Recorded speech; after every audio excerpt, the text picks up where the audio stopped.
സഹോദരങ്ങളെ, ഖദീജ ബീവി അള്ളാഹുവിന്റെ റസൂൽ ഒരു നല്ല ഭർത്താവായി മാറി.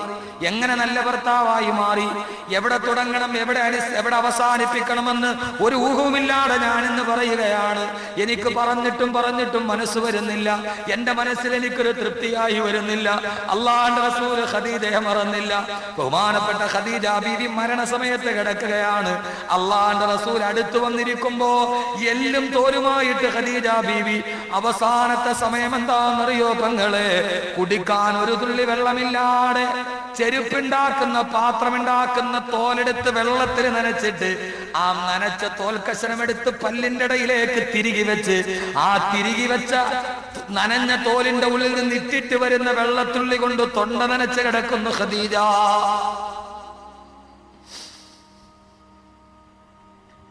മരണസമയത്ത് ആരാ? കോടിപതിയായ ഹുവൈലിദിന്റെ മകൾ. കോടിപതിയായ ഹുവൈലിദിന്റെ മകൾ ഇറങ്ങി വന്നപ്പോ ഒരു ഭർത്താവിന്റെ ത്യാഗത്തിന് പങ്കാളിയായപ്പോ മരിക്കുന്ന സമയത്ത് കുടിക്കാൻ വെള്ളമില്ലാതെ ചെരുപ്പിന്റെ തോലെടുത്തിട്ട് വെള്ളത്തിൽ നനച്ച് അത് പല്ലിന്റെ ഇടയിലേക്ക് തിരികെ വെച്ചിട്ട് വെള്ളത്തുള്ളി കൊണ്ട് തൊണ്ട നനയ്ക്കുമ്പോ അല്ലാഹുവിന്റെ റസൂൽ പറഞ്ഞ ഖദീജ, ഹുവൈലിദിന്റെ മോളെ ഖദീജ, എന്റെ കൈ പിടിച്ചിറങ്ങി വന്നപ്പോ നിന്റെ മരണസമയത്ത് നിനക്ക് ഒരു നേരം വയറ് നിറച്ച് തരാൻ എനിക്ക് പറ്റിയില്ലല്ലോ. ഖദീജ ബീവി പറയല്ലേ നബിയേ, ഞാൻ പോവുകയാണ്. നാളെ സ്വർഗത്തിൽ ഞാൻ അങ്ങയുടെ ചാരത്തുണ്ടാകുമോ? നാളെ ജീവിതത്തിന്റെ വിഭാഗത്തിന്റെ 3-ാം ഘട്ടത്തിൽ ഞാനും അങ്ങയുടെ ഭാര്യയായിട്ടുണ്ടാകുമോ നബിയേ? അല്ലാഹുവിന്റെ റസൂൽ പറഞ്ഞു, ഖദീജ, നീ എന്റെ മണവാട്ടി, സ്വർഗത്തിന്റെ ഹൂറിയാണ് നീ, സ്വർഗത്തിന്റെ മണവാട്ടിയാണ് നീ. ഖദീജ ബീവി റളിയല്ലാഹു അൻഹ വഫാത്താകാൻ പോകുന്നു. പൊന്നുമോള് ഫാത്തിമ മറുഭാഗത്തിരുന്ന് പൊട്ടിക്കരയുന്നു. ആ ഉമ്മ വിളിച്ചടുത്തു വാ മോളെ. മരിക്കാൻ പോകുന്ന ഉമ്മയുടെയും ഏറ്റവും വലിയ ദുഃഖം കെട്ടിക്കാത്ത മകളല്ലേ? ആ മകളെ വിളിച്ചിട്ട് ഖദീജ ബീവി മടിക്കുത്തിൽ വെച്ചിരുന്ന ഒരു കൊച്ചു പൊതി അഴിച്ചു. അതിന്റെ ഉള്ളിൽ ഒരു ചെറിയ സ്വർണ്ണമാലയുണ്ടായിരുന്നു. പൊന്നുമോളെ ഫാത്തിമ, എന്റെ ഉള്ളതെല്ലാം എന്റെ ഉപ്പയുടെ സമ്പത്ത് മുഴുവൻ ദീനിന് വേണ്ടി ചെലവഴിച്ചു. ഇത് നിന്റെ വാപ്പ എനിക്ക് മഹറായിട്ട് തന്ന സ്വർണ്ണമാലയാണ്. അല്ലാഹുവിന്റെ റസൂൽ മഹറായി കൊടുത്ത സ്വർണ്ണമാല തന്റെ മകൾക്ക് അനന്തരാവകാശം കയ്യിൽ കൊടുത്തു. ഖദീജ ബീവി എന്നേക്കുമായി റസൂലുള്ളാഹിന്റെ മടിയിൽ തലവെച്ച് വിട പറഞ്ഞു. ഖദീജ ബീവിയെ കൊണ്ടുപോയി ഖബറടക്കി. ഖദീജ ബീവി മരിച്ച വർഷം അല്ലാഹുവിന്റെ റസൂലിന്റെ ചരിത്രത്തിൽ രേഖപ്പെടുത്തുക ആമുൽ ഹുസ്ൻ, പ്രവാചകൻ കരഞ്ഞ് നിലവിളിച്ച വർഷം. ആ ഖദീജ ബീവി മരിച്ച വർഷം ചരിത്രത്തിൽ ആമുൽ ഹുസ്ൻ എന്നറിയപ്പെടുത്തു. പ്രവാചകന്റെ ദുഃഖവർഷമായി. സഹോദരങ്ങളെ, ഭാര്യ മരിച്ചു, ഖബറടക്കവും കഴിഞ്ഞു. അല്ലാഹുവിന്റെ റസൂൽ സല്ലല്ലാഹു അലൈഹി വസല്ലമ മദീനയിലേക്ക് ഹിജ്റ പോയി. 10 വർഷം കഴിഞ്ഞപ്പോ റസൂലുള്ള ആട്ടി ഓടിച്ച മദീനയിലേക്ക് സഹാബത്തുമായിട്ട് തിരിച്ചു വരികയാ. മക്കം ഫതഹായി. അല്ലാഹുവിന്റെ റസൂലിന്റെ വലിയ ചരിത്രമാണിത്. ഒരു കുടുംബത്തിന്റെ കഥയാണിത്. മക്കം പ്രവാചകന്റെ മുമ്പിൽ ആയുധം വെച്ച് കീഴടങ്ങുകയാണ്. അല്ലാഹുവിന്റെ റസൂൽ ആട്ടി ഓടിക്കപ്പെട്ട മക്കയിലേക്ക്, ഖദീജയും താനും പട്ടിണി കിടന്ന മക്കയിലേക്ക് അല്ലാഹുവിന്റെ റസൂൽ മക്കയിലേക്ക് തിരിഞ്ഞു വന്ന് വില്ലാളിയെ പോലെ അബൂജഹലിന്റെ മുട്ടുപറച്ചു, അബൂ സുഫിയാന്റെ മുട്ടുപറച്ചു. അല്ലാഹുവിന്റെ റസൂൽ കഅബാലയം 7 പ്രാവശ്യം തവാഫ് ചെയ്തു. അല്ലാഹുവിന്റെ റസൂൽ കഅബാലയം തവാഫ് ചെയ്യുമ്പോ ഓരോ തവാഫ് ചെയ്യുമ്പോഴും അല്ലാഹുവിന്റെ റസൂൽ തിരിഞ്ഞു നോക്കി. എന്റെ പ്രിയപ്പെട്ട ഭർത്താക്കന്മാരെ, നിങ്ങൾ അറിയുമോ, അല്ലാഹുവിന്റെ റസൂൽ തവാഫ് ചെയ്യുന്നു. ഓരോ തവാഫ് ചെയ്യുമ്പോഴും അല്ലാഹുവിന്റെ റസൂൽ തിരിഞ്ഞു നോക്കുന്നു. 7 തവാഫ് ചെയ്തപ്പോഴും റസൂലുള്ള തിരിഞ്ഞു നോക്കി. ആരെയാ നോക്കിയതെന്നറിയുമോ? മകളെയല്ല, തന്റെ ലക്ഷക്കണക്കിന് അനുയായികളെയല്ല. അല്ലാഹുവിന്റെ റസൂൽ എന്ന ലോകത്തിന്റെ മാതൃകാ ഭർത്താവ് തിരിഞ്ഞു നോക്കിയത് പ്രിയപ്പെട്ട ഖദീജയുടെ ഖബറിലേക്കാണ്. ഓരോ തവാഫ് ചെയ്യുമ്പോഴും തിരിഞ്ഞു നോക്കി. ഖദീജ, കട്ടപ്പാട് മാറി മോളെ, മക്ക എന്റെ കാൽ കീഴിലാണ് മോളെ. എന്നാലും എനിക്ക് നിന്നെ മറക്കാൻ കഴിയില്ലല്ലോ, അല്ലാഹുവിന്റെ റസൂൽ മഖാമ ഇബ്രാഹിമിന്റെ മുമ്പിലെത്തി 2 റക്അത്ത് നിസ്കരിക്കാൻ പോകുമ്പോ അല്ലാഹുവിന്റെ റസൂൽ തിരിഞ്ഞു നോക്കി. ഖദീജ ബീവിയുടെ മൺകൂന കിടക്കുകയാണ്. അല്ലാഹുവിന്റെ റസൂൽ ഖദീജയുടെ ഖബറിന്റെ നേരെ കുറച്ചു നേരം മൗനമായി നോക്കി നിന്നു. ഇതെന്റെ വായുടെ, എന്റെ ശബ്ദത്തിന്റെ, എന്റെ വാക്കുകളുടെ ഗരിമയല്ല. അള്ളാന്റെ റസൂല് മക്കാമിന്റെ ഇബ്രാഹീമിന്റെ പുറകിൽ നിൽക്കുമ്പോ ഖദീജ ബിവിയുടെ ഖബറിലേക്ക് നോക്കി നിന്നു. അള്ളാന്റെ റസൂലിന്റെ മനസ്സിൽ 1000 സംഭവം മിന്നൽ പിണര് പോലെ കടന്നുപോയി. മരിക്കാ നേരത്ത് പല്ലിന്റെ ഇടയിൽ തോല് നനച്ചു വെച്ചിട്ട് കിടന്ന മോളെ, ഇന്നിതാ എനിക്ക് സൗഭാഗ്യത്തിന്റെ നാളാണ്. സൗഭാഗ്യം വന്നപ്പോഴും മറന്നില്ല നബി തങ്ങൾ തന്റെ ഖദീജയെ മറന്നില്ല. ഭാര്യ മരിച്ചാൽ ഖബറിൽ കിടക്കുന്ന അവളെ ഓർക്കുന്ന എത്ര ഭർത്താക്കന്മാരുണ്ട്, എത്ര ഭർത്താക്കന്മാരുണ്ട്. വർഷം 13 കഴിഞ്ഞിട്ടും അള്ളാന്റെ റസൂൽ ഖദീജയെ മറന്നുപോയില്ലല്ലോ. അള്ളാന്റെ റസൂൽ ഖദീജയെ മറന്നുപോയില്ലല്ലോ. അള്ളാന്റെ റസൂൽ ഖദീജയെ മറന്നുപോയില്ലല്ലോ.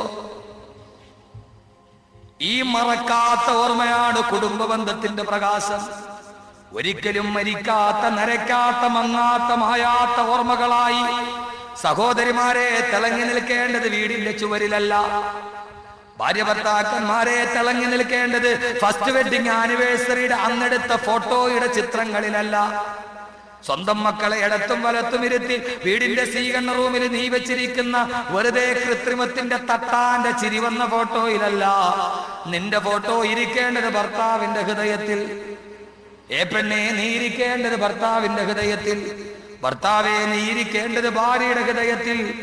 വെളിച്ചമൊട്ടുമില്ലെങ്കിലും മങ്ങിക്കത്തുന്ന ഒരു മൺചരാത് പോലെയെങ്കിലും, മങ്ങിക്കത്തുന്ന ഒരു മൺചരാത് പോലെയെങ്കിലും നിന്റെ ഇണയുടെ ഹൃദയത്തിന്റെ കൂടിനുള്ളിൽ കൂട്ടുകൂടാൻ നിനക്ക് കഴിഞ്ഞാൽ, ഭാര്യയുടെ ഹൃദയത്തിന്റെ ഉള്ളിൽ ഒരു കൂട് കെട്ടാൻ ഒരു ഭർത്താവിന് കഴിഞ്ഞാൽ, ഭർത്താവിന്റെ ഹൃദയത്തിന്റെ ഉള്ളിൽ കൂട് കെട്ടിക്കണിയാൻ ഒരു ഭാര്യയ്ക്ക് കഴിഞ്ഞാൽ, അതിനേക്കാൾ വലിയൊരു ദാമ്പത്യ ജീവിതം ലോകത്തില്ല. ഇണക്കങ്ങൾ മാറട്ടെ, പിണക്കങ്ങൾ മാറട്ടെ, പിണക്കങ്ങളുടെയും ഇണക്കങ്ങളുടെയും ഇടയിൽ ഒരു നന്മ കടന്നു വരട്ടെ. അള്ളാഹു നമ്മുടെ ദാമ്പത്യ ജീവിതം ഖൈറിലാക്കി തരട്ടെ. പിണക്കങ്ങളൊക്കെ മാറട്ടെ, പിണക്കങ്ങളൊക്കെ മാറട്ടെ. എന്റെ സഹോദരിമാരെ, എനിക്ക് പറയാനേറെയുണ്ട്, പക്ഷേ സമയം അപര്യാപ്തമാണ്. ഒരൊറ്റ ഹദീസ് നിങ്ങൾക്ക് ഞാൻ പറഞ്ഞു തരട്ടെ. വിവാഹത്തിന്റെ 3ാമത്തെ ഘട്ടം ഇനി സ്വർഗത്തിലാണ്. വിവാഹത്തിന്റെ 3ാമത്തെ ഘട്ടം ഇനി സ്വർഗത്തിലാണ്. അള്ളാഹു അത് അനുഭവിക്കാൻ തൗഫീക്ക് നൽകട്ടെ. എന്റെ സഹോദരിമാർ, ഒറ്റ കാര്യം ഞാൻ പറഞ്ഞു തരട്ടെ. നിങ്ങൾ ഇതൊന്നും മനസ്സിലേറ്റിയിട്ട് പോകണം.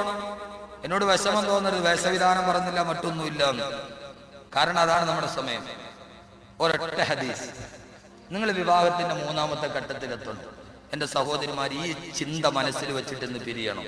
അള്ളാന്റെ റസൂൽ പറഞ്ഞു, ഒരു പെണ്ണിന് സ്വർഗം ഉറപ്പാ. ഒരു പെണ്ണിന് സ്വർഗം ഉറപ്പാ. ഏതു പെണ്ണ്?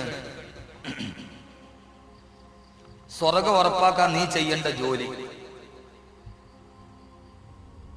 തഹജ്ജുദ് നിസ്കരിച്ച പെണ്ണാണ്, നിസ്കരിച്ച പെണ്ണാണ്. പണവും പണ്ടവും മാലയും മോതിരൊക്കെ സദക്ക ചെയ്ത പെണ്ണാണ്. പെങ്ങളെ, നിനക്ക് ആ സ്വർഗത്തിൽ പോകാൻ നീ രാത്രി നിന്ന് കൂടുതൽ നിസ്കരിക്കണ്ട, ഒക്കെ ചെയ്തോളി. നീ പണവും പണ്ടവും ഭാര്യ സദക്കൊന്നും ചെയ്യണ്ട. ഞാൻ പറഞ്ഞ ഒരു കാര്യം നിങ്ങൾ ചെയ്യണം. ആദ്യം മനസ്സിലെ ഞാനാണ് വലുത് എന്ന ബോധം കളയണം. എന്നാലേ ഞാൻ ഈ പറഞ്ഞ ചെയ്യൂ. പക്ഷെ അത് ചെയ്യൂന്നുള്ള ഓർമ്മയില്ല. അള്ളാഹുവിന്റെ പ്രവാചകൻ ഒരു പെണ്ണിന് സ്വർഗം ഉറപ്പാ. ഏതാ പെണ്ണ്? അവളും അവളുടെ ഭർത്താവും കൂടി ഒരു ദിവസം വഴക്കൂടി. അവളും അവളുടെ ഭർത്താവും കൂടി ഒരു ദിവസം വഴക്കുകൂടി. വഴക്ക് കൂടിക്കൊണ്ടിരുന്നപ്പോ ഇവള് ദേഷ്യം വന്നപ്പോ ആ ഭർത്താവിന് ആവശ്യമുള്ളതും ഇല്ലാത്തതും ഒക്കെ പറഞ്ഞു. സാധാരണ പെണ്ണുങ്ങൾ അങ്ങനെയാണല്ലോ, പെട്ടെന്ന് ദേഷ്യം വരും. ആ ദേഷ്യം വരുന്ന പെണ്ണുങ്ങൾ ദേഷ്യം വരുമ്പോ പിന്നെ ഭർത്താവാണ് വാപ്പയാന്ന് നോക്കൂല, അങ്ങ് പറയും. പറഞ്ഞ് തന്റെ ഭാര്യ പറഞ്ഞ വാക്കോർത്തപ്പോ ആ ഭർത്താവിന്റെ മനസ്സ് നൊന്തു. അയാൾക്ക് സഹിക്കാൻ കഴിഞ്ഞില്ല. ഭാര്യയുടെ നാവിൽ നിന്ന് വരുന്ന ആ വർത്താനം കേട്ട് രാവിലെ മുതൽ വൈകുന്നേരം വരെ കച്ചവടം ചെയ്ത് തളർന്ന് വീട്ടിൽ വന്നപ്പോ ഭാര്യ ഒരു ചെറിയ വഴക്കുണ്ടായപ്പോൾ തന്നോട് പറഞ്ഞ വാക്ക് കേട്ടപ്പോ ഭർത്താവിന്റെ മനസ്സ് നൊന്തു. അവന് സഹിക്കാൻ കഴിഞ്ഞില്ല. അവൻ നേരെ രാത്രി സമയം വീടിന്റെ മുറ്റത്തിറങ്ങി ഒരു കസേര ഇട്ടിട്ട് ആ കസേരയിൽ ചാരി കിടന്ന് ആകാശത്തേക്ക് നോക്കി. തന്റെ ഭാര്യ പറഞ്ഞ വാക്കുകൾ മനസ്സിൽ വന്നപ്പോ അവന്റെ കണ്ണിലൂടെ കണ്ണുനീരൊഴുകി.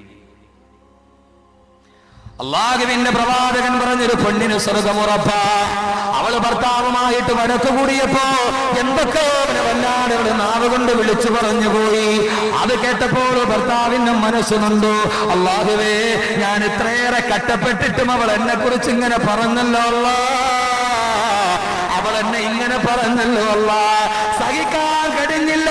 സഹോദരങ്ങളെ, ഭാര്യമാര് പറഞ്ഞാല് നമ്മുടെ ഹൃദയം പൊട്ടും. അവൻ വീടിന്റെ മുറ്റത്തിറങ്ങി കസേരയിൽ കിടന്ന് ചാരി കിടക്കുകയാണ്. അല്ലാഹുവേ എന്റെ പെണ്ണൻ എങ്ങനെ പറഞ്ഞല്ലോ അല്ലാ. അവന്റെ കണ്ണിലൂടെ കണ്ണുനീരിന്റെ 2 തുള്ളി താഴോട്ടിട്ട് വീണു. ഈ ഭാര്യ നോക്കുമ്പോ തന്റെ ഭർത്താവിന്റെ കണ്ണിന്റെ വാട കണ്ണുനീരുണ്ടുകൂടുകയാണ്. അല്ലാഹുവിന്റെ റസൂല് പറഞ്ഞു, ആ പെണ്ണ് പോയിട്ട് ഭർത്താവിന്റെ കയ്യിൽ പിടിച്ചിട്ട് ഞാൻ അറിയാതെ പറഞ്ഞതാണ് മാപ്പാക്കണേ എന്ന് പറഞ്ഞാൽ വദബത്തിലഹൽ ജന്ന, വദബത്തിലഹൽ ജന്ന, വദബത്തിലഹൽ ജന്ന. ആ പെണ്ണിന് സ്വർഗമുറപ്പാണ്, സ്വർഗമുറപ്പാണ്, സ്വർഗമുറപ്പാണെന്ന് ലോകൈക ഗുരുനബി മുഹമ്മദ് മുസ്തഫ. പെങ്ങളെ, സ്വർഗമോത്തിട്ടൊന്ന് താന്നു കൊടുക്ക്. ഭർത്താവിന്റെ കണ്ണുനീര് കണ്ടിട്ടും കൽവലിയാത്ത പെണ്ണ് അവള് നരകത്തിലാണെന്ന് നബി മുഹമ്മദ് മുസ്തഫ.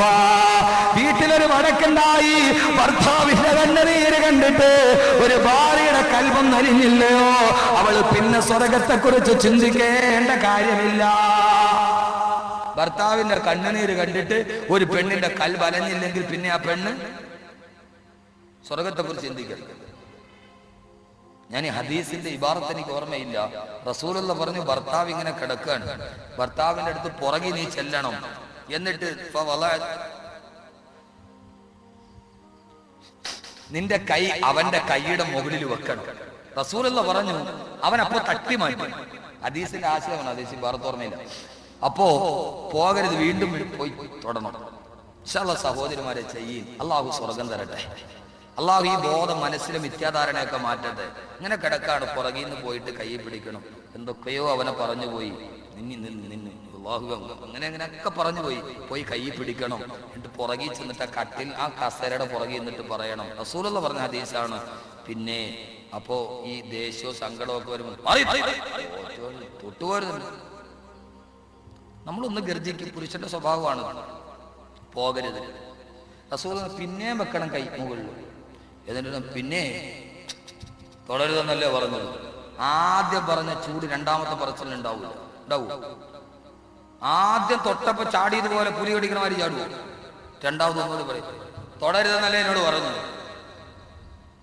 പോകരുത് പെങ്ങളെ, ദേഷ്യപ്പെട്ടാലും പോകരുത്. റസൂലുള്ള പറഞ്ഞു, തുമ്മ ഉഖറ, പിന്നെയും അവന്റെ കയ്യിൽ പോയി വെച്ചിട്ട് വരണം. പിന്നെ ഞാൻ അറിവില്ലായ്മ കൊണ്ട് പറഞ്ഞു പോയതാ, നിങ്ങളൊന്ന് മാപ്പാക്കിയേക്ക്. അവൻ പിന്നെ ചൂടാവോ ഷാനവാസേ? സ്വപ്നം കാണാൻ ചൂടാവോ? ആരോട്? അടുപ്പ് ചൂടാകണ കാര്യമല്ല. അപ്പൊ മൂന്നാമതും പോയി കൈ വെച്ചാൽ അവനെന്ത് പറയും? മൂന്നാമത് കഴിച്ചത് പിന്നെ മാപ്പാക്കണം, ഞാൻ അറിയാതെ പറഞ്ഞതാ, ഞാൻ ഇനി അങ്ങനെ ചെയ്തില്ല. അവൻ എഴുന്നേക്കും, അവളുടെ മുഖത്ത് നോക്കും, ഇനി എന്നെ അടിക്കോ?